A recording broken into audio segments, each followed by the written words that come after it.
A flight attendant strapped down a black father and his baby, slamming the child's head against the tray table. Seconds later, the father broke free in a way no one expected. He bound the father with seatbelts and smashed the baby's head against the tray, certain no one would fight back. Subscribe if you believe no uniform is above the law.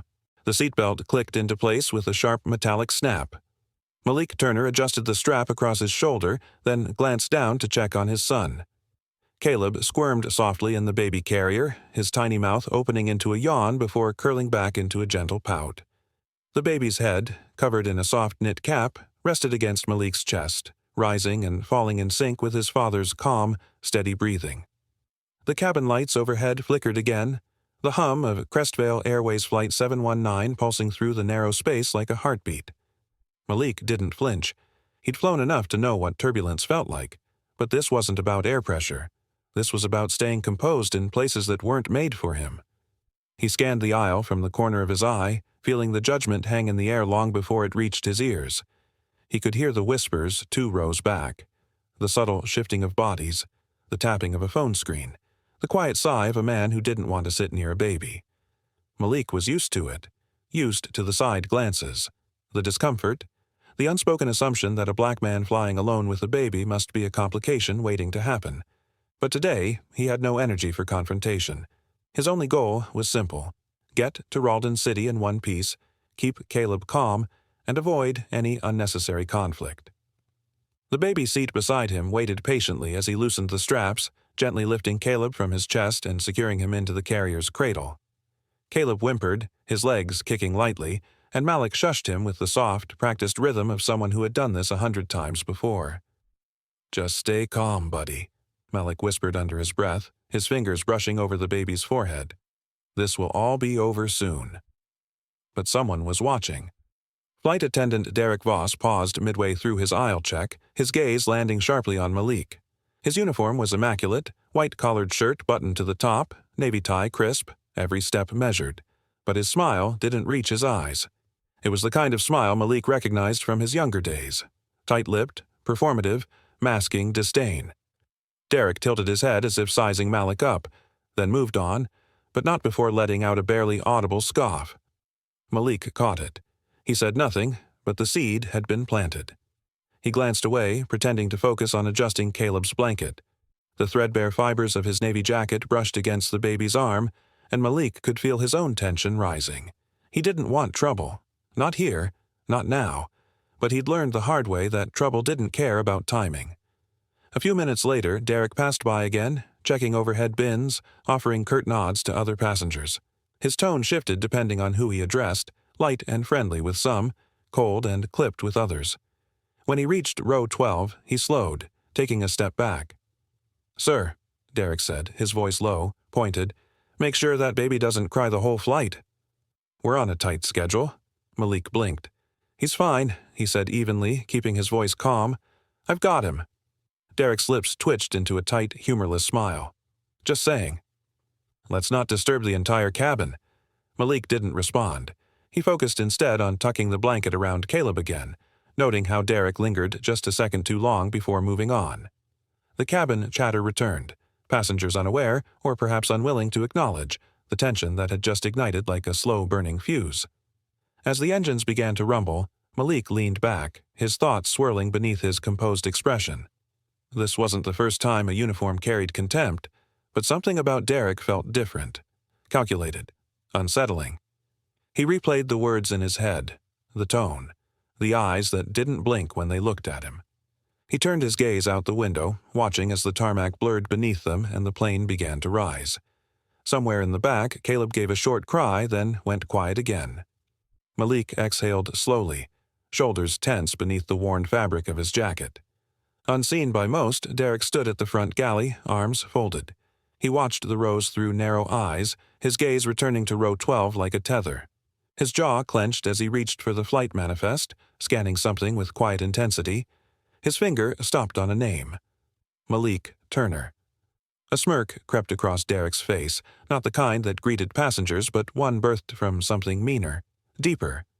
The flight had just begun, and Malik, still focused on Caleb's breathing, had no idea of the storm building behind that smile. Just stay calm, buddy. This will all be over soon. Derek Voss yanked the food cart with a sudden, unnecessary force, the wheels clattering against the cabin floor as if each turn was a statement. He was already seething, though he barely knew why. Something about the way the man in seat 12B held his baby so carefully, so calmly, rubbed Derek the wrong way. The father didn't look wealthy, but he carried himself with a quiet confidence, as if he wasn't apologizing for being there. That irritated Derek more than he cared to admit. He stopped mid-aisle, pretending to rearrange a stack of plastic cups on the beverage tray, but his eyes didn't leave Malik Turner. The baby had started to fuss again, just soft, cooing sounds that barely rose above the engine hum, but Derek's ears tuned in like radar. The sounds weren't disruptive, not to anyone else. A few nearby passengers chuckled gently or popped in earbuds, unconcerned, but Derek latched onto them like an excuse he'd been dying for. The chuckle slipped from his mouth before he realized it. Not a kind or amused sound, but something colder, sarcastic, and sharp. "Of course," he muttered under his breath, low enough that no one else caught the full sentence, but loud enough for Malik to hear the disdain in his voice. Malik glanced up from rocking Caleb, meeting Derek's stare for the first time. Their eyes locked, one full of quiet patience, the other burning with something harder to name. Malik said nothing, just shifted his weight slightly to keep Caleb comfortable. That calmness was almost infuriating. Derek turned away, lips curling into a tight smirk, and rolled the cart toward the front of the plane. But he wasn't done. Not yet. He returned 15 minutes later, moving row by row, offering drinks with exaggerated politeness. "Water? Ginger ale?" he asked cheerfully to each passenger. The plastic smile stuck to his face like a badge. But as he approached Malik again, the expression cracked. He stopped at row 12, eyes flicking to Caleb, who now let out a small cry and squirmed against his father's chest. "That noise is getting a little disruptive," Derek said, his voice now carrying just enough volume for the nearby rows to hear. "You should try harder to settle him." "Some of us are trying to work." Malik blinked once, calmly, then looked down at Caleb. "He's teething," he explained quietly. "It'll pass in a moment." Derek's eyebrows rose, mock surprise written across his face. "Oh, so now we're all just supposed to wait on your baby's schedule?" A middle-aged man in the row ahead of them shifted uncomfortably but didn't turn around. The man beside the window closed his eyes tighter, pretending to sleep. No one wanted to get involved. Malik adjusted the baby slightly. "I'm doing my best," he said, voice firm but respectful. His eyes didn't flinch. Derek leaned in closer than necessary, his tone dropping to something more dangerous. "Then maybe your best isn't good enough." For a moment, nothing moved. Malik's hands stilled, Caleb's soft cries faded into sniffles, and even the air seemed to hold its breath. Derek straightened with a final glance, then turned to continue the drink service, his shoulders stiff with brewing resentment. Malik's heart pounded, but he remained composed. Not here, not now. He'd dealt with worse. But still, something had shifted. As Derek served the remaining passengers, his mood darkened. The usual small talk and gratitude from customers felt meaningless. All he could think about was that look, Malik's unbothered gaze, that silent strength, like he wasn't afraid. Derek hated it. He hated that the man hadn't cowered or snapped back.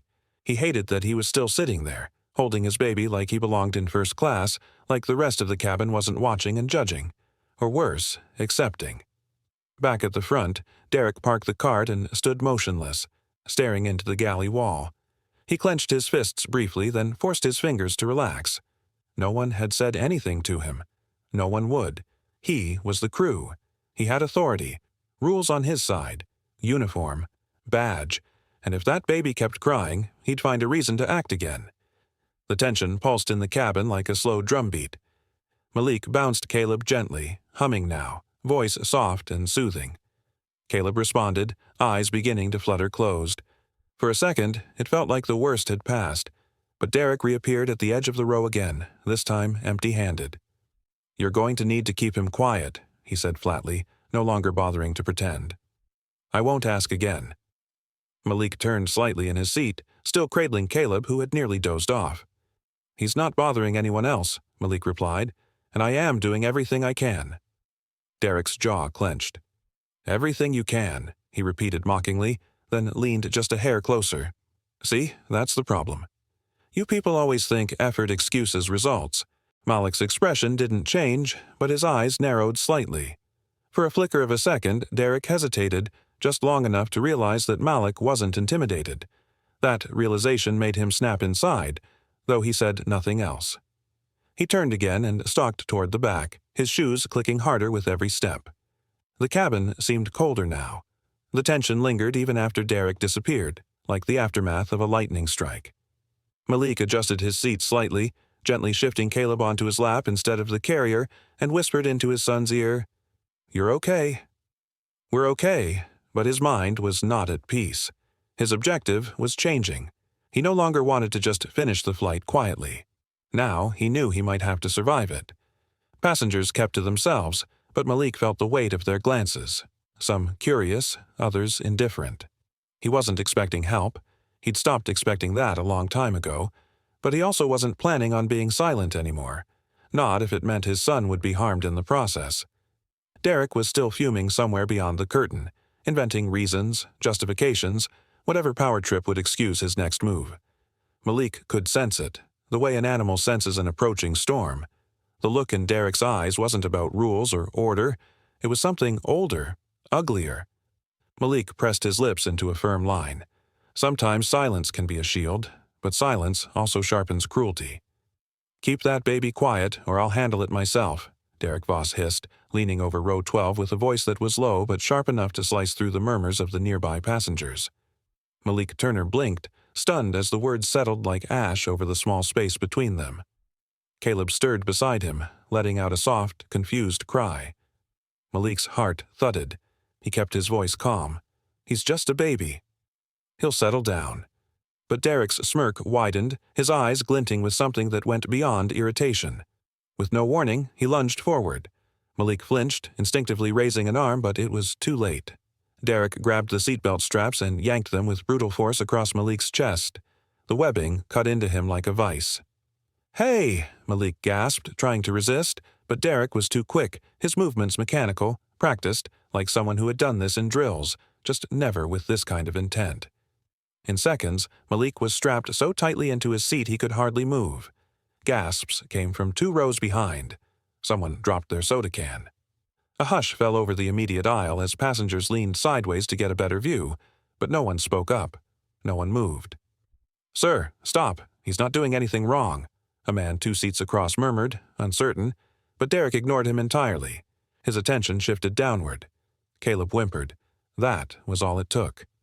Derek reached into the aisle again, this time grabbing the strap of the seatbelt extender that had been coiled beside the baby carrier. Malik's eyes widened. "Don't touch him," he said, his voice rising, his chest straining against the belts. But Derek didn't even look at him. He looped the strap with a swift motion and yanked it downward, pressing Caleb's fragile head against the cold, flat surface of the tray table in front of the seat. The sound of the baby's head thudding gently against plastic echoed louder in Malik's ears than the engine outside the window. Caleb cried out, not a scream, but a confused, broken wail that pierced every inch of Malik's soul. "Don't," Malik barked, twisting, jerking his shoulders. The straps dug deeper, locking him in place. He was caged in his own seat, powerless, his body held hostage by what should have been a safety measure. "Derek!" "What are you doing?" A voice whispered behind them. A man's voice. Nervous. But still no one stood up. No one reached forward. Phones hovered now, uncertainly, a few lights blinking red. Recording had begun. Malik's fingers clawed at the belt's edge near his lap, but his elbows couldn't rise. The nylon burned against his jacket, his breath coming in fast, shallow bursts. His instincts roared, "Fight! Fight now!" but his body was frozen, bound like a criminal in plain sight. And still, Caleb cried. Derek leaned down toward the baby, his face too close. "Quiet now," he muttered coldly. "Daddy's not going to help you." The words were venom, dripping directly into Malik's ears. Rage bubbled beneath his skin, but reason clawed for dominance. If he exploded, if he shouted or thrashed, the narrative could be rewritten in an instant. The man who defended his son would become the man who lashed out. He'd seen that happen to others. He couldn't let that be him. Not now. Instead, his mind turned inward, calculating. Every breath was a map of the belts pinning him. Every pulse of Caleb's sobs added urgency to the blueprint forming in Malik's thoughts. He tilted his head slightly. There, brushing his wrist, was the tiny metal clasp on the cuff of his jacket. Cheap, flimsy, but maybe sharp enough. If he could shift his wrist just enough, maybe, just maybe, he could start to work against the belt's edge. Derek stood back, arms crossed, satisfied. He scanned the nearby rows, daring anyone to speak. "Nothing to see here," he said flatly. "Just calming the noise." Malik didn't respond. His jaw clenched. Not because he was defeated, but because now, finally, he had an opening. From behind, the passenger in 13A whispered to the man next to him. "Is he serious? Someone needs to do something." "I'm filming it," came the reply. "This is messed up." Still, they didn't move. Malik twisted slightly. Pain screamed through his ribs as the belt refused to give. But he didn't stop. He rolled his hand outward, feeling the cuff scrape against the friction of the strap. The belt fiber frayed just enough to whisper a promise. He kept at it, his face still, eyes locked on Caleb's head, still pressed against the tray. He wanted to scream, to break something. But rage wouldn't save his son. Precision would. Patience would. Timing would.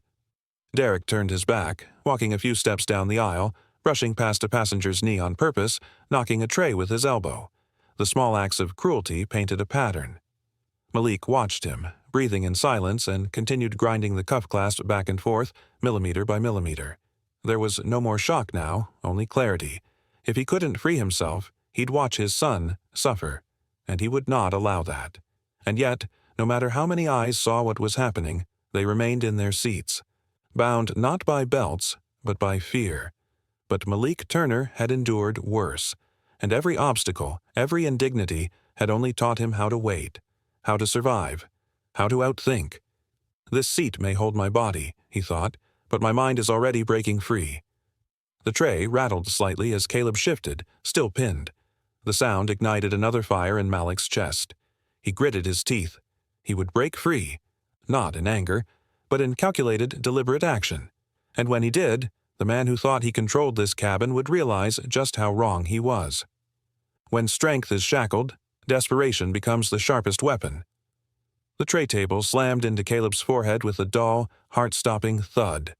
Gasps rose from nearby rows as Derek Voss pressed the baby's head down with a force that went far beyond protocol, far beyond reason.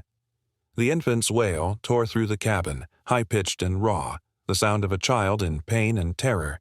His tiny fists flailed at the air, legs kicking as if trying to escape the plastic trap crushing him. Passengers twisted in their seats, some half-standing, others shrinking back in stunned paralysis. A heavy silence followed the initial shock, as if the air itself had been knocked out of the fuselage. Malik Turner couldn't breathe, not just because of the pressure cinched around his chest, but because of what he was witnessing. His baby, his son, being pinned like luggage. The seatbelt that restrained him bit hard into his ribs, tightening with each breath. His shoulders ached from the forced position Derek had locked him in. Sweat broke across his forehead as he struggled, every muscle burning with rage and desperation.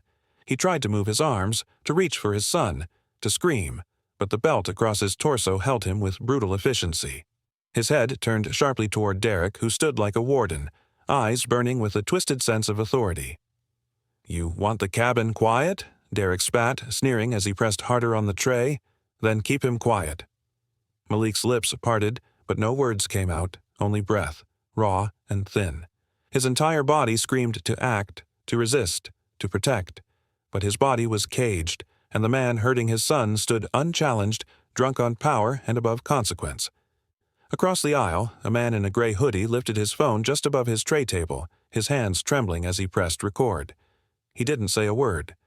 Others followed silently, their screens glowing like lanterns in a dark cave, casting light on the violence no one had dared to name out loud. The man in 14C muttered, "This can't be legal." But even his voice was just a whisper, afraid to travel too far. "Stay out of this," Derek barked without turning, his voice sharp enough to cut through the low murmur. "This is a safety matter. Federal regulations. Everyone stay seated." His command blanketed the cabin like a warning shot. No one moved. Malik felt the weight of every pair of eyes watching, every silent passenger whose fear had frozen them in place. He didn't blame them. Not yet. Fear had power. Authority, even unjust, could paralyze good people. He understood that, but he couldn't afford paralysis. Not now. His breath trembled as he tilted his head just enough to glance at Caleb again. His son's cries had shifted, less piercing now, more panicked. His little chest heaved and his legs no longer kicked with full strength. A terrifying thought wormed its way into Malik's mind. What if he goes quiet? What if this breaks him? Malik closed his eyes for a half-second, not to surrender but to channel the storm brewing inside him. He had spent a lifetime controlling his reactions, on the job, in courtrooms, in hallways where assumptions about fathers like him whispered through glances and muttered words. He knew that reacting with anger could destroy everything, even when anger was justified. But this wasn't anger anymore. It was resolve. He shifted again, testing the seatbelt. There. The left strap had a slight give. A fraction. It wasn't much, but it was something. He bent his wrist at an unnatural angle, feeling for the edge of his jacket sleeve. Tucked just inside was the old brass cuff clasp, shaped like a hooked triangle, his father's, passed down through years of service as a train conductor. It had no sharp edge, but it was solid. It might be enough. He pinched it between two fingers and began scraping it slowly, rhythmically, against the edge of the nylon strap. Derek remained focused on Caleb, leaning in, his face inches from the tray. "See? Your daddy can't help you," he whispered, the words dripping with poison. Malik's teeth clenched so hard his jaw ached. Every muscle in his body coiled with fury, but he kept his expression still. Neutral. It was the same look he wore when judges assumed he didn't belong in their courtroom gallery. It was the look of a man who knew how to hide fire behind silence. From the corner of his eye, Malik saw more phones now, 6, maybe 7, all raised. Some passengers were crying quietly, others covered their mouths. But no one moved. No one shouted. Not yet. They didn't know what to do. They were hoping someone else would. Malik no longer hoped. He prepared. He scraped again and again and again. The threads of the strap began to fray, just barely. He adjusted the clasp and worked at a different angle. His shoulder screamed in protest, but he didn't stop. Each fiber that split was another second closer to freedom. "Don't you dare move," Derek snapped at a man who stood briefly before sitting again. "This is official airline business?" A lie. A threat. But still, it held. Malik angled his wrist farther. The strap creaked. Derek's back was turned. The baby still cried. The phones kept recording. Malik could feel the eyes of the cabin shifting. More toward him now. A flicker of realization was moving through the passengers. Something was wrong. Deeply wrong. The tension wasn't just physical anymore. It was electric. Coiled. Malik's breath steadied. Every moment had a rhythm now. A build-up. A countdown. This wasn't just about fighting back. This was about knowing exactly when to strike, when one move could flip the power, when silence could no longer be mistaken for defeat. "A man bound by force is still a man who thinks," Malik whispered to himself, barely audible beneath the hum of the engines. "And thought can become freedom." The seatbelt dug into Malik Turner's ribs with every shallow breath he took, the engine's hum barely masking the rising panic clawing at his chest. Derek Voss loomed above him, one hand still pressing Caleb's tiny head against the cold, unforgiving surface of the tray table. Caleb's cries had softened, not from comfort, but from exhaustion. The weight of Derek's cruelty bore down on both of them. Malik could feel it in his bones, in the helpless tremor of his bound arms, and in the burning fire rising in his chest. Derek didn't speak. He didn't have to. The smirk curling at the corner of his lips spoke volumes. It wasn't just about enforcing order, it was about power. This wasn't protocol. This was punishment. Malik's mind spun. Every instinct screamed for him to move, to shield his son, to break free and fight, but the nylon straps held him like steel bands. Each was pulled tight, looped and twisted around his chest, shoulders, and waist. Every breath came harder, sharper. The belt edge bit into his collarbone. But it was Caleb's muffled sob that shattered Malik's restraint. His baby's cheek was pressed so tightly to the plastic tray that it had turned red. "You think you're strong?" Derek sneered, his voice low enough to avoid attention from the cockpit, but sharp enough for the nearby rows to hear. "You can't even protect your own kid." Malik didn't respond, not with words. He didn't look Derek in the eye.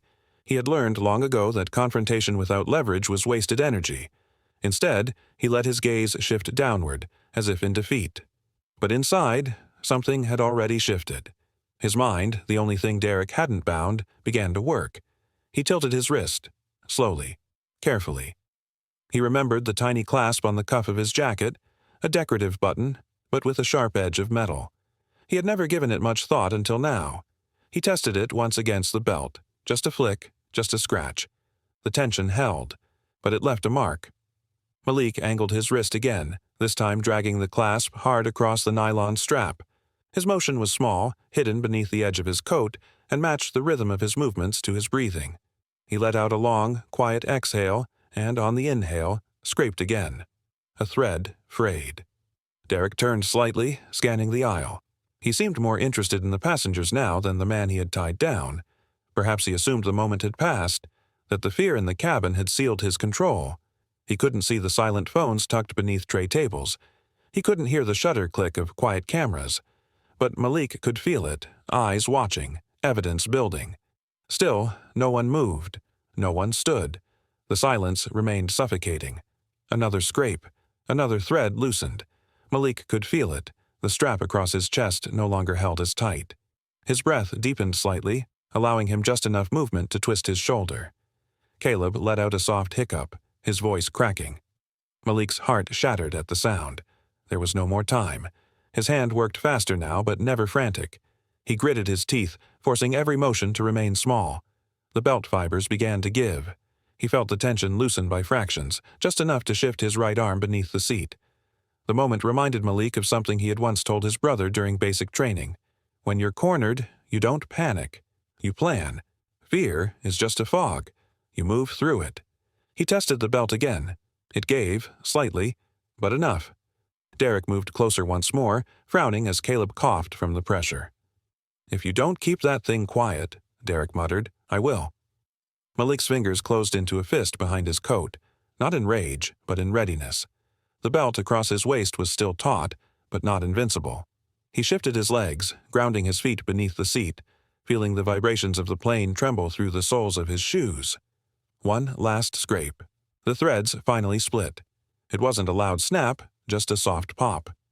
Malik covered the sound with a forced cough, drawing Derek's eyes away just long enough to hide the freed edge of the belt beneath his arm. He paused. He breathed. This wasn't the time to act. Not yet. The belt across his lap still held. But now, with one arm loose and the other almost free, he had the advantage Derek didn't know existed.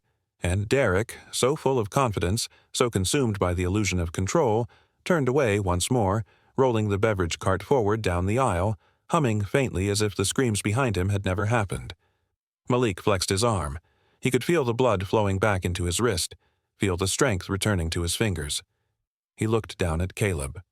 His son's cheek rested gently now, tears still streaking the side of his face.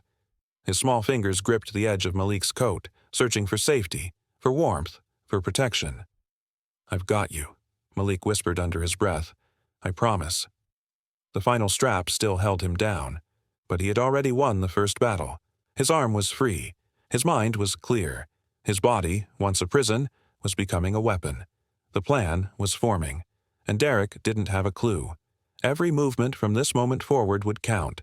Every breath, every twitch, every silent calculation. Because Malik Turner wasn't finished. He was just getting started. Every prison built in haste carries cracks waiting to be found. The first strap snapped with a faint pop. Malik froze. For a heartbeat, the cabin seemed to go still, as if the very air had paused to listen. He coughed, low, forced and deliberate, masking the sound of tearing nylon beneath the shallow rasp in his throat. His hand remained steady, pressed casually against his side. His fingers, though aching from tension, didn't move again. Not yet. Across the aisle, Derek was leaning in closer, unaware of what had just shifted beneath his nose. The flight attendant's expression twisted with a dark satisfaction. His lips curled into a smirk that didn't reach his eyes. Those stayed cold and sharp, locked on Caleb's small, frightened face. "See?" Derek whispered, his voice laced with venom. "Even your father can't protect you." Caleb whimpered, a high, broken sound muffled by the tray table pressed to his cheek. His little legs kicked in short, jerky motions, the way babies do when overwhelmed by fear. Derek didn't flinch. If anything, the cruelty seemed to settle deeper into his posture. His hand hovered near Caleb's head, not touching now, but looming, a constant threat. Malik's teeth pressed into his lip until the pressure almost drew blood. His whole body was coiled tight beneath the second strap that still pinned him to the seat. Every nerve fired warnings, every instinct screamed to break free. But he didn't move. Not yet. He couldn't afford to. Not until he was ready. The nearby passengers watched, their faces frozen in disbelief. Some shifted in their seats, glancing nervously at each other, but none stood. None spoke. Airline authority still held its invisible weight, silencing even the most outraged among them. Phones remained hidden, hands gripped armrests, and eyes flicked between Malik and the flight attendant with the same caution as prey watching a predator circle. Malik felt their silence like a second set of restraints, but he understood it. He had lived with that silence his whole life. He didn't need them to speak, he just needed them to see. Derek, oblivious to the shift happening behind Malik's still eyes, turned slightly, reaching for a napkin on the service tray, as if cleaning up a mess only he could see. It was a small move, one that gave Malik the opening he needed. His fingers inched downward, slowly curling around the frayed edge of the remaining strap. Earlier, he had loosened a thread near the belt's plastic latch with the edge of his coat's hidden clasp. Now, using just the tips of his fingers, he began to work again. Tiny fibers gave way with each pass, the nylon weakening with every careful scrape. He counted his breath in time with the motion. In, slide, out, pull. The overhead lights flickered slightly as the plane hit mild turbulence, jolting trays and plastic cups in their holders. Derek reached to steady himself, glancing toward the cockpit with mild irritation, still unaware that the man behind him was breaking out of a prison he had built. Malik's mind raced, not with panic, but precision. He remembered the layout of the plane, the proximity of the food cart behind Derek, the startled gasp he'd heard earlier from 2 rows behind. Someone was watching. He didn't know who, but someone had their phone out. Derek's arrogance was his weakness. He believed silence meant surrender. He believed the straps had won. He believed wrong. Malik flexed his arm just slightly. The strap tugged back, still taut. He paused, forced a yawn, a tilt of his head, a slow blink to throw off suspicion. His palm itched with sweat. Caleb let out another sob, quieter this time, weaker, and that, more than any insult or threat, made Malik's pulse spike with fury. He thought of the stories, the names, the videos, the ones who never made it home. He wouldn't be one of them. Caleb would not remember this moment as a time his father failed him. He would not grow up with silence where protection should have been. "Stay calm, buddy," Malik whispered again, so soft it could have been mistaken for a sigh. The strap gave a little more. Derek leaned in once again, his voice low and bitter. "You people always think you deserve sympathy, but no one's coming to help you." Malik didn't look up. He didn't speak. But inside, something locked into place. That was the last time Derek would speak with power. The final threads of the belt were down to a few stubborn strands. Malik's thumb pressed firmly now, grinding them against the metal clip near his waist. The movement was almost imperceptible, just enough pressure to complete the fray. Another second, another breath. Then the last strap would break, and Malik would rise. He didn't know how it would play out. He didn't know if Derek would call for backup, or if someone in uniform would come running. He didn't care. What he knew, what he was certain of, was that this fight wasn't over. Not until Caleb was safe. Not until the world saw what Derek had done. Not until the silence was broken. And as Malik's grip tightened and the strap creaked quietly beneath his hand, he reminded himself, this wasn't rage. This was something deeper. This was love, sharpened into a weapon. When fury waits in silence, it becomes sharper than any blade. With a sudden, primal heave, Malik ripped the final strap holding him down. The seatbelt snapped free with a sharp crack, the sound slicing through the low drone of the aircraft. The noise startled Derek mid-motion, just as he was leaning over to adjust the strap pressing Caleb's head to the tray table. The baby let out a choked gasp of relief as his head lifted slightly, no longer pressed flat against the cold plastic. In one fluid, desperate motion, Malik lunged forward and scooped Caleb into his arms, cradling him against his chest. The movement was fast but full of care, a father's instinct overriding pain and fear. His ribs burned from where the straps had cut into him, and his limbs trembled from the effort. But it didn't matter. He had his son back. For a heartbeat, time froze. Then a collective gasp rippled through the cabin. Passengers turned in their seats, some standing halfway, others gripping armrests, unsure whether to intervene or simply bear witness. All eyes locked on row 12. Derek's eyes widened in disbelief, the brief flicker of surprise cracking through his practiced arrogance. But the smirk returned almost immediately, cruel and composed, as if he still believed he had control. He took a step forward and reached for Malik, his voice low but laced with fury. "Put him down," he snapped. "You're out of control." Malik didn't flinch. He rose from the seat, steadying himself with one hand against the headrest. Caleb whimpered, his tiny fingers clutching the collar of Malik's jacket. Malik's heart thundered in his chest, not just from adrenaline, but from the terrifying realization of how close he had come to losing his son. Derek lunged again, aiming to shove Malik back into the seat. But Malik was no longer the passive man strapped down by authority. He moved with purpose, sidestepping Derek's reach with a sharp pivot, keeping Caleb close against his shoulder. His stance was defensive, not aggressive, but firm, his back straight, feet planted. He wasn't retreating anymore. "Don't touch him," Malik warned, his voice low and even, the calm before a storm. "You're done," Derek snarled, turning his head to bark at the other crew members. "Help me restrain him." Now. But no one moved. The silence that followed wasn't quiet. It was heavy, electric, charged with something unspoken. Foreshadowing dripped from the stillness. The very silence Derek had once used to dominate the cabin now turned against him. Crew members looked at one another uncertainly. Passengers held their breath, phones raised, recording every second. Derek's commands fell into the void, unanswered. Malik's eyes darted to the aisle. He had space now, space to move, to think, to protect. The obstacle had changed shape. It was no longer the straps or the fear. It was the man in front of him, the system behind him, and the weight of a cabin full of silent witnesses waking up to the truth. He glanced down at Caleb, who had gone quiet, resting his cheek against his father's chest.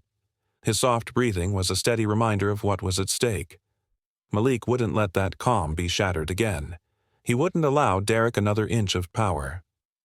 "Step aside," Malik said clearly, his voice now louder, directed not just at Derek, but at the entire plane. "You're not in control anymore." Derek's face contorted. His smirk collapsed into a sneer as he took another aggressive step, but even he could feel it now, the shift in atmosphere, the unraveling of the authority he once carried like armor. Passengers were no longer just watching, they were witnesses, some with phones raised like shields, others rising to their feet, their expressions hardening from confusion into anger. Malik stood taller. He could feel the momentum shift, the tide turning. For the first time since boarding this flight, he wasn't playing defense.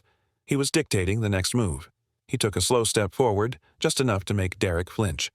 That flinch, small but telling, was the beginning of the end.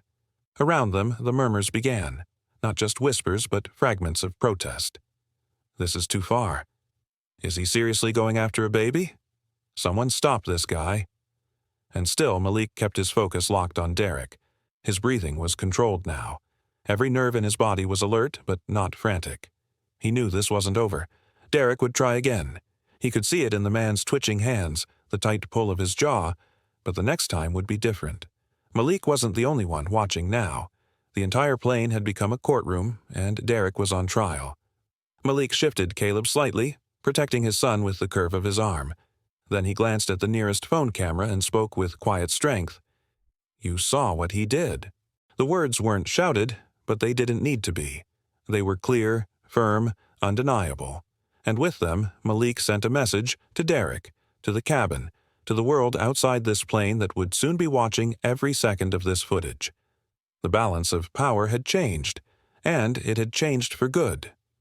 The moment chains break, even the smallest act becomes thunder.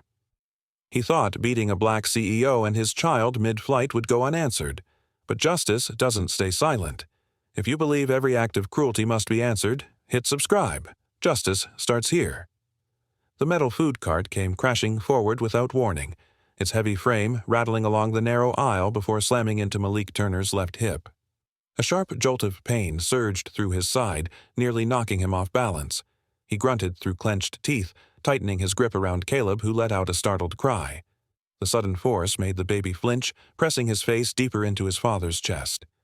For a split second, the cabin fell into a stunned silence, broken only by the metallic clang of the cart and the low hum of the jet engines. Malik didn't yell. He didn't lash out. He simply braced his right foot behind him, absorbed the impact, and shoved the cart away with the strength of a man who had been pushed one time too many. The cart screeched backward several inches, its wheels locked at an awkward angle now blocking part of the aisle. The force of his push startled Derek Voss, who instinctively took a step back, eyes narrowing with disbelief. The smirk that had once stretched across his face was gone, replaced by a flicker of uncertainty. Around them, the spell was breaking. Passengers who had remained still for most of the confrontation began to rise, some halfway out of their seats, others now standing with their phones lifted high.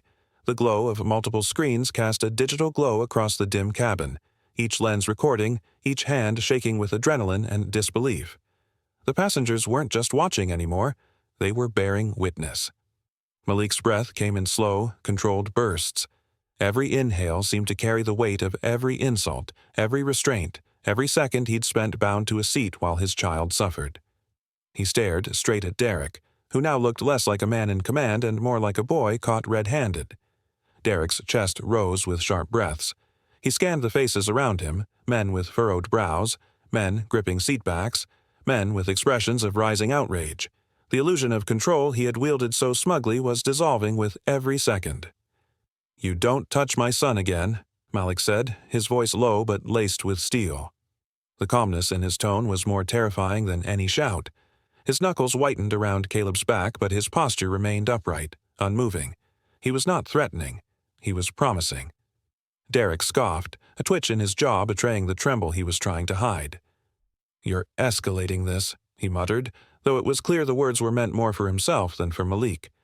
His gaze darted briefly to the galley, as if expecting backup from other crew members, but none came. The silence from the back of the plane was deafening. Malik didn't move, but his presence filled the space between them. Around him, passengers murmured quietly. One man near the front said, "This has gone too far," his voice firm. Another, clutching his phone with both hands, whispered, "He's been filming everything." Each voice added pressure, like bricks stacked onto Derek's back. Desperation crept into Derek's movements. He reached for the cart again, as if planning to use it as a barrier or perhaps to shove it a second time. But the tension in the aisle stopped him. Malik tilted his head slightly, his eyes never leaving Derek's. "Don't," he said, quieter this time, but no less commanding. The moment hung suspended, like the pause before a storm breaks. Derek hesitated. His hands hovered above the cart, fingers twitching. The man who once barked orders was now being studied like a subject under a spotlight, his actions dissected in real time by an audience he couldn't control. He opened his mouth to speak again, but the words didn't come. Caleb shifted in Malik's arms, his tiny face tucked into his father's shoulder. Malik rested his chin against the baby's soft hair, as if drawing strength from the quiet warmth. For all the pain and anger surging through his chest, Malik's movements were measured. Every action was deliberate, every breath held a quiet defiance.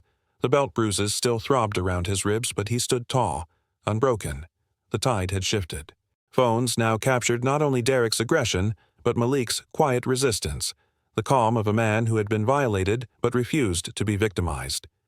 The sound of more seatbelts unclicking filled the air. Men stepped into the aisle cautiously, forming a subtle line behind Malik. Not a mob, not a riot, just witnesses standing shoulder to shoulder, no longer willing to let silence become complicity. Derek looked from face to face, his breathing uneven. No one moved to help him. His jaw twitched again, but he didn't speak. There was nothing left to say. Malik adjusted his stance, shifting Caleb slightly. The baby had stopped crying, lulled into quiet by the steady thump of his father's heartbeat. Malik's gaze swept the aisle, locking eyes with one of the passengers holding a phone. The man nodded once, silent confirmation that the truth was being preserved. In that moment, Malik understood what had changed. This was no longer about enduring Derek's abuse. This was about making sure it was seen, recorded, and never dismissed as exaggeration or misunderstanding. The fight had moved beyond survival. It had become about justice, delivered not later in some quiet courtroom, but right here, midair, in the eyes of those who could no longer pretend they hadn't seen. Malik tightened his grip around Caleb again, not in fear, but in triumph. He stood unmoving, unafraid. Derek's authority was gone, stripped away by the very silence he had counted on. The same silence he once used as a weapon had turned against him, reshaped by witnesses who now refused to look away. Malik didn't need to speak again. His presence was enough. The truth had filled the cabin like smoke, visible, choking, undeniable. When witnesses awaken, tyranny stumbles. Derek's hand darted toward the emergency kit like a snake striking prey. Before anyone could process what he was doing, he yanked out a small oxygen mask, its plastic shell glinting beneath the overhead lights, its dangling strap swaying like a noose. Gasps erupted across the cabin. It was no longer confusion or unease. This was horror. The passengers saw the intent in his eyes. He wasn't grabbing the mask to help. He was going to use it as a weapon. Malik's breath caught in his throat. The sight of Derek approaching Caleb again, this time with something foreign, rubbery, and meant to restrain, ignited a fire deep in his chest. Caleb whimpered, sensing danger before it touched him.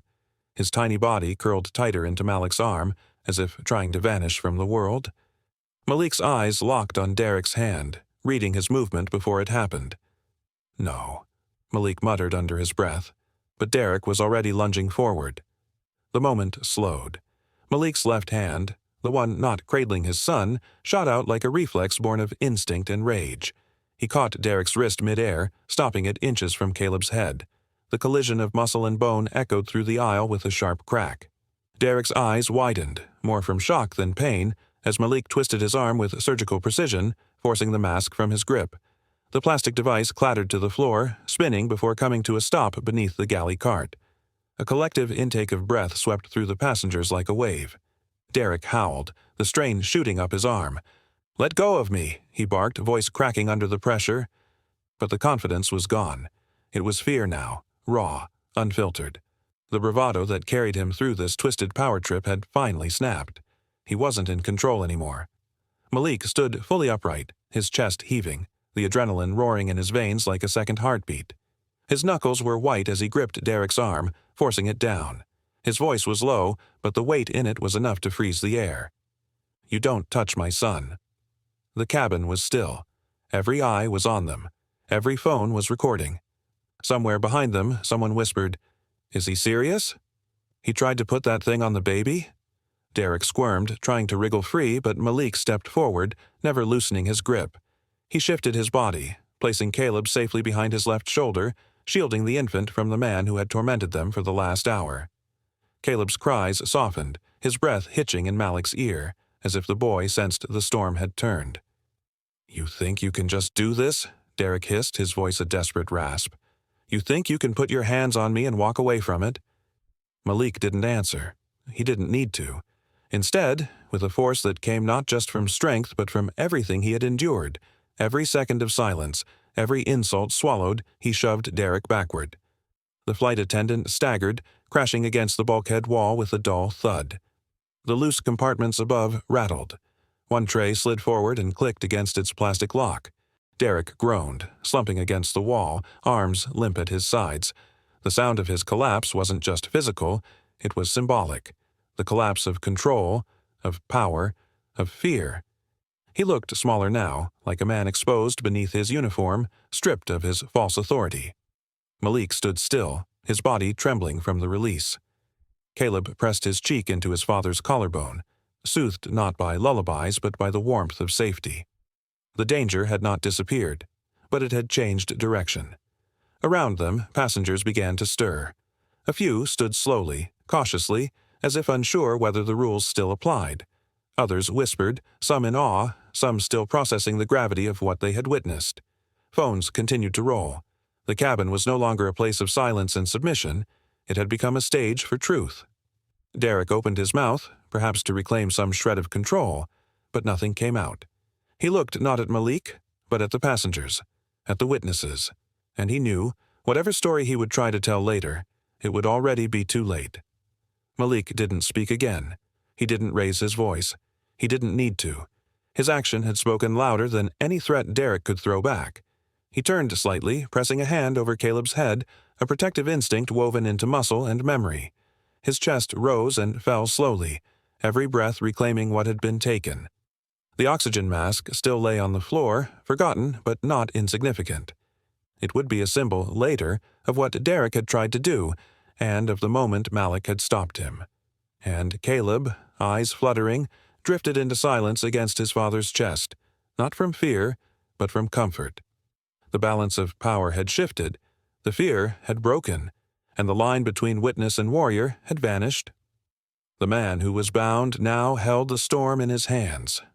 Derek's body slammed into the bulkhead with a loud, bone-jarring thud, the echo reverberating through the stunned silence of the cabin.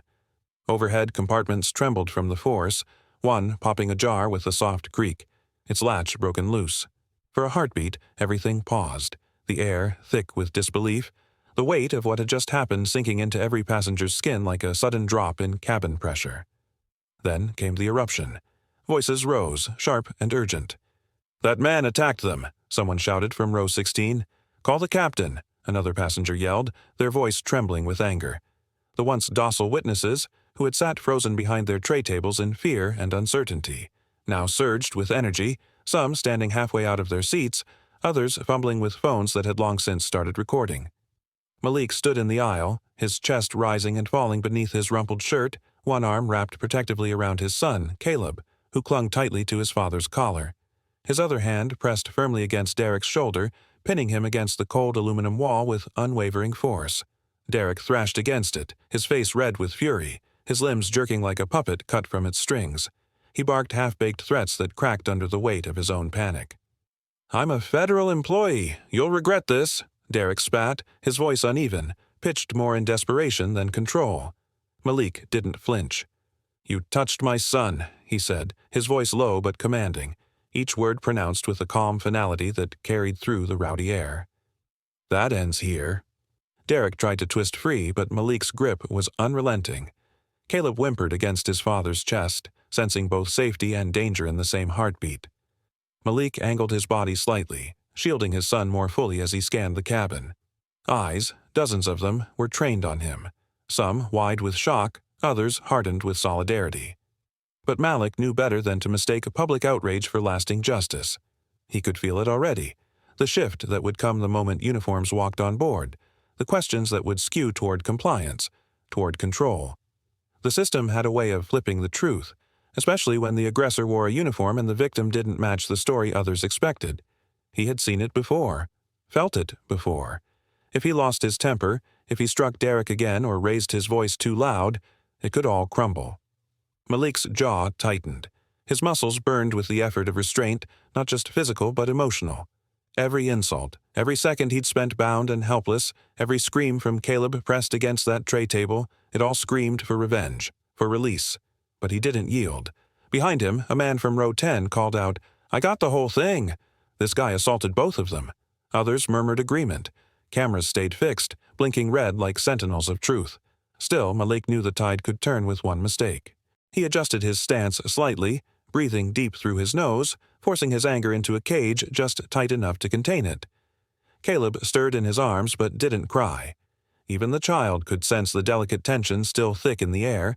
Derek, pinned and squirming, shouted again, "Let me go." "You're endangering a federal crew member. This is a felony." But no one moved to help him. Not the passengers. Not the other flight attendants who had retreated behind the service curtain, eyes darting but hands still. The man who had once strutted down the aisle with smug superiority now looked small, trembling beneath Malik's calm force. Dramatic irony draped the scene like a velvet curtain. Derek, who barked about law and order, now found himself at the mercy of the very dignity he'd tried to destroy. And Malik, who had entered the plane quietly, invisible to most, now stood as the epicenter of a reckoning. He glanced toward the cockpit. Still closed. Too quiet. The captain hadn't come out. No intercom. No instructions. Just the electric silence that made every second feel like a crack waiting to split wide open. Malik lowered his voice but kept it firm. "You think yelling rules makes you right? You think power comes from a badge?" He leaned in slightly, ensuring Derek heard every word over the hum of the engines and the whispers behind them. "No badge excuses hurting a child. Not mine. Not ever." He stepped back an inch, not enough to let Derek move, but enough to gather his composure. He would not lose himself now. He couldn't. He would be remembered not as the angry man who snapped, but as the father who stood up, not just for his son, but for every man forced to choose between dignity and survival. The cabin seemed to hold its breath. Phones recorded. Eyes watched. Every word and every move was now a piece of evidence, a sliver of history forming in real time. Malik didn't blink. He didn't shout. He just stood there, steady as stone, fury in his heart but control in his veins. Power taken in anger must still be wielded with control. The cockpit door cracked open with a low metallic creak, slicing through the thick tension like a blade. All eyes shifted as First Officer Julian Cross stepped into the aisle, his crisp uniform slightly wrinkled from hours in flight, his expression a blend of confusion and concern. His gaze swept the cabin, passengers on their feet, voices raised, camera phones raised like courtroom exhibits, and at the center of it all, Malik Turner standing tall, one arm shielding his son Caleb, the other pressed firmly against Derek Voss's chest, pinning the flight attendant against the bulkhead. Julian blinked rapidly, momentarily stunned by the chaos that greeted him. He had been in the cockpit preparing for descent, unaware of the storm that had erupted behind him. Derek, still red-faced and trembling with fury, saw him and seized the moment. "Julian, tell them to stand down," Derek barked, his voice hoarse and desperate. "He attacked me. He's out of control, putting everyone at risk." But the moment the words left Derek's mouth, a wave of overlapping shouts cut him off. He strapped that man to the seat. He slammed the baby's head against the tray. "He's lying. Check the videos." Julian's shoulders stiffened as a barrage of passenger voices collided in the cramped cabin. The truth wasn't whispered. It was shouted, recorded, undeniable. He raised both hands, trying to calm the wave of noise, but even as he did, his eyes locked on Malik. Malik didn't shout. He didn't argue. He didn't beg. His voice, though quieter than the chaos around him, landed like a gavel. "This man assaulted me," Malik said evenly, his voice cutting through the shouting. "He restrained me. He shoved my son's face into a tray table. He told me to keep quiet while he did it." Julian looked to Malik, then slowly to the faces of the passengers. Their expressions weren't hysterical. They weren't confused. They were united, disgusted, appalled, shaken. Phones were raised toward him, lenses unblinking. Truth was already escaping containment, pixel by pixel. Julian took a single step forward. His throat bobbed as he swallowed hard. "Is this true?" he asked Derek, though the question already sounded hollow. "You put your hands on the child?" Derek scoffed, his voice rising. "He was disruptive." "I followed protocol. That baby was crying for half the flight." "Protocol doesn't include restraint," Julian interrupted sharply, his voice suddenly firm, "and certainly not force." Derek's mouth opened to reply, but no words came. The look in Julian's eyes had changed. There was no confusion now, only clarity and the weight of responsibility settling into his shoulders. Malik stepped back half a pace, still holding Caleb tightly. The baby's breathing had slowed, his small fists curled into Malik's jacket. The adrenaline in Malik's chest began to simmer, but the fire had not gone out. He'd fought too hard to let this moment slip into ambiguity. He knew what was at stake: his freedom, his future, and the truth. "I need this recorded," Malik said, eyes locked on Julian.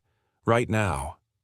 Log everything, every witness, every word." Julian hesitated for only a second longer before nodding. "We'll initiate an incident report." Immediately Derek's jaw dropped. "You're siding with him?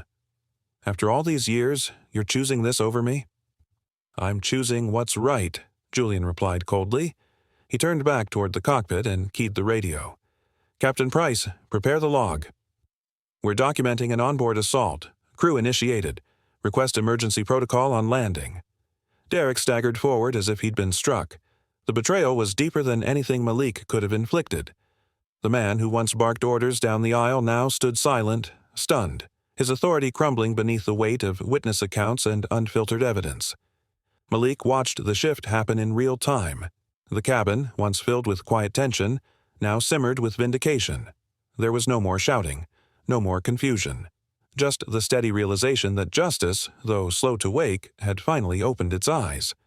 One of the nearby passengers, a tall man with square glasses and a rumpled blazer, stepped forward. "You're on the right side of this," he told Julian. "We've got the footage." "All of us do. Don't let this get buried." Julian gave a solemn nod, and for the first time, he looked Malik in the eye, not as a disruptive passenger, but as a man who had endured what no one should.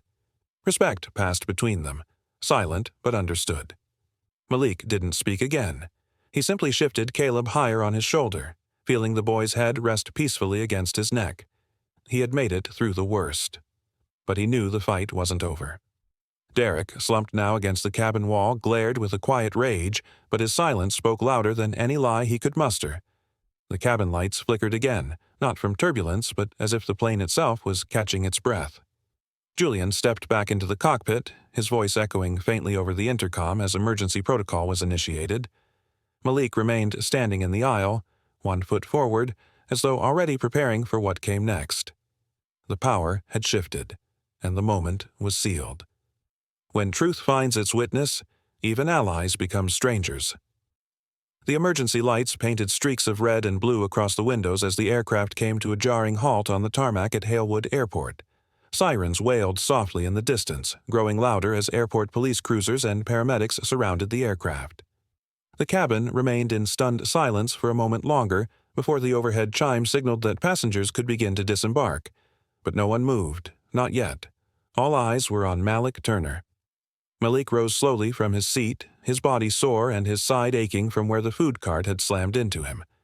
Caleb lay quietly against his chest now, the child's tiny arms wrapped instinctively around his father's neck, his face buried into Malik's collarbone. There was no more crying, just a tired stillness. Malik's clothes were rumpled, the hem of his navy jacket smeared with faint traces of blood from where Caleb's lip had split earlier. Yet Malik's expression held steady. Dignity pulsed through every movement, even as exhaustion weighed down his shoulders. Behind him, Derek Voss was yanked upright by 2 uniformed officers who had boarded through the rear exit. The smirk that had once curled at the corner of his mouth was long gone, replaced by a contorted mask of rage and disbelief. He struggled against the cuffs as they clicked shut around his wrists, twisting to glare at Malik. "This isn't over," Derek spat, his voice sharp and venomous. Malik didn't even look back. He walked past the front galley and down the narrow aisle with a steady pace, nodding silently to a few passengers who murmured words of support or simply watched in awe. Outside the plane, the wind hit him with a cold bite, but he welcomed it. It made everything feel real. A row of emergency vehicles lined the edge of the tarmac, their lights dancing across the metal skin of the aircraft. Malik descended the mobile stairway, holding Caleb tight with one arm and gripping the railing with the other. As he stepped onto solid ground, his knees buckled slightly, not from weakness but from the weight of what had just unfolded. A paramedic rushed toward him, but Malik waved him off gently.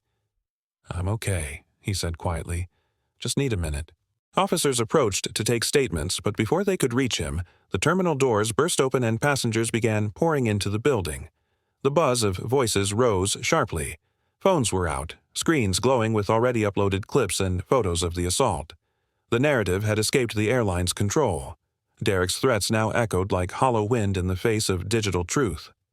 Malik stepped into the terminal under fluorescent lights, blinking away the sudden brightness. He adjusted Caleb slightly, resting the child's head more comfortably against his shoulder. The airport was a hive of motion, officials trying to corral passengers, agents radioing updates, and security teams sweeping the perimeter. But Malik's focus narrowed to a single figure who stepped through the crowd with calm purpose. He was tall, brown-skinned, and wore a charcoal-gray overcoat. A black messenger bag hung at his side. He didn't call out or raise his hand. He simply approached Malik with a measured expression and a calm voice. "You don't know me," the man began, "but I was on the flight. 3 rows behind you." Malik paused, his eyes scanning the man's face for any sign of aggression or pity. He saw neither. "My name is Victor Hale. I'm an attorney, civil rights and aviation law, mostly," the man continued. "What that man did to you, what he did to your son, was beyond criminal. It was personal. If you'll let me, I want to represent you. No fees, no conditions. Just justice." Malik stared at him, stunned into silence. Caleb shifted slightly in his arms, releasing a soft sigh. "I've already downloaded 4 of the clearest videos from passengers," Victor added, his tone sharpening. "There's more than enough evidence. The airline will try to spin this, minimize it, but they won't get the chance if we move first." The offer struck Malik like a sudden gust of wind, unexpected, yet precisely what he needed to hear. He had boarded the plane alone, carrying only his child and his quiet resolve. Now he stood surrounded by witnesses, allies, and, perhaps most critically, a man ready to fight beside him. "How do I know I can trust you?" Malik asked, his voice steady but not unfriendly. Victor gave a small nod, acknowledging the question's weight. "You don't?" "Not yet. But I've seen too many people walk away from moments like this with nothing but scars. I couldn't do that again." Malik looked down at Caleb, who now slept softly against his chest. Then he looked past Victor, toward the chaos still unfolding in the terminal, officials scrambling to contain the narrative, employees whispering into radios, the airline's reputation cracking under the weight of what had occurred. "All right," Malik said finally. "Let's do it." Victor's shoulders relaxed slightly, though his expression remained focused. "We'll start tonight. I've got contacts in the media who will run the story on our terms. We'll make sure no one can bury it." As they walked deeper into the terminal side by side, Malik felt something shift, not just in the air, but inside himself. The weight of humiliation had not broken him. It had forged something stronger. He thought of the other fathers who had swallowed their rage, who had walked off planes in silence. Not this time. As they reached the far end of the terminal, away from the noise, Malik leaned down slightly and whispered into Caleb's ear, voice soft and sure. "You'll never remember this night, but it will change everything for you. The smallest cries can carry the loudest echoes." The courtroom erupted in flashes, camera shutters clattering like distant thunder as Malik Turner stepped through the heavy oak doors, Caleb cradled close to his chest. The wooden benches groaned under the weight of journalists, airline officials, and civil rights observers, their gazes sharpening the moment he entered. No introductions, no fanfare, just the unmistakable intensity of a nation watching one man seek justice against the very system that tried to break him. Derek Voss sat hunched at the defense table, his once crisp uniform replaced by a drab gray suit that sagged on his shoulders. Gone was the smirk, the smug arrogance that had filled row 12 on Flight 719. Now, his eyes stayed low, darting only when he thought no one noticed. Beside him, two defense attorneys whispered frantically, shuffling through binders of pre-written statements and procedural jargon that already felt useless in the face of what was about to unfold. Victor Hale, the seasoned attorney who had taken Malik's case pro bono, stood with calm precision at the plaintiff's table. His charcoal blazer was sharp, but it was the fire behind his eyes that commanded attention. One by one, he presented the evidence like a conductor leading a symphony of truth. First came the recordings, grainy cell phone footage that showed Derek wrapping seatbelts around Malik's chest, pinning him like a criminal. Gasps echoed through the room as the footage played on monitors mounted to the walls. Then came the moment Derek pushed Caleb's head against the tray table. A collective inhale swept the courtroom, followed by stunned silence. Victor paced slowly, voice steady. "This is not a misunderstanding.